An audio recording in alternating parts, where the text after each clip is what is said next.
Commenting on the Firearms Amendment Bill that was being discussed 9th May 2024 in the National Assembly of St. Kitts and Nevis, Alexis Jeffers, opposition member of Parliament, believed that the legislation must be sophisticated enough to deal with the realities relating to gun crimes.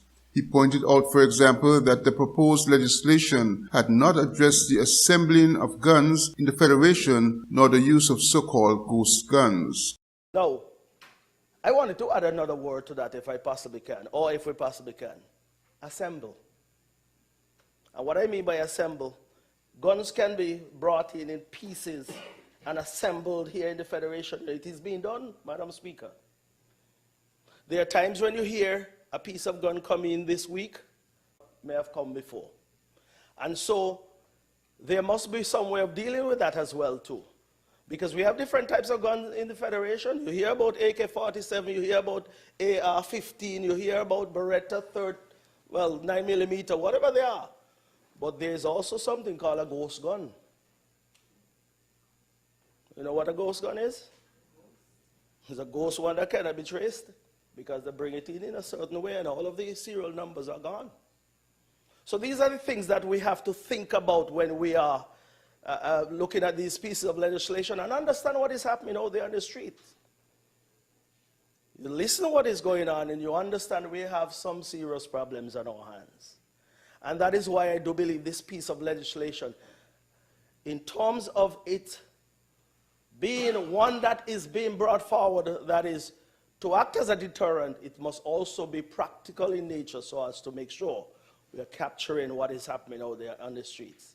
People are becoming sophisticated now, and the laws have to be sophisticated, and they have to be in such a way where you cover your bases as much as you can, so that at least we know that the legislations that we are bringing to Parliament are wholesome in their approach in addressing the issues. On the matter of the proposed amnesty on firearms and ammunition, MP Jeffers said he was supportive of that opportunity and encouraged persons with illegal firearms to make use of the amnesty when it is operationalized.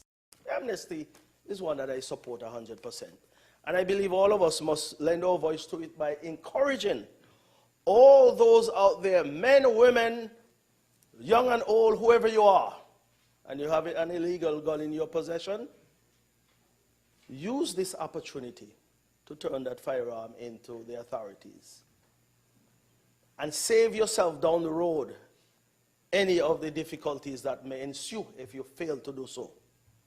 Some may say they prefer to endure the penalties than to rid themselves of what is their protection. Some are saying that, I'm sure, because some people hold dear to what they have, illegal or otherwise.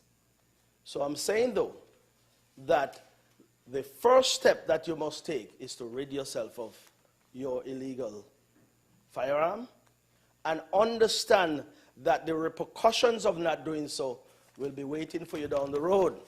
3 bills were brought to the sitting of the National Assembly, all aimed at addressing crime and violence, especially in relation to the use of firearms. Glenn Barth reporting for SKN Newsline.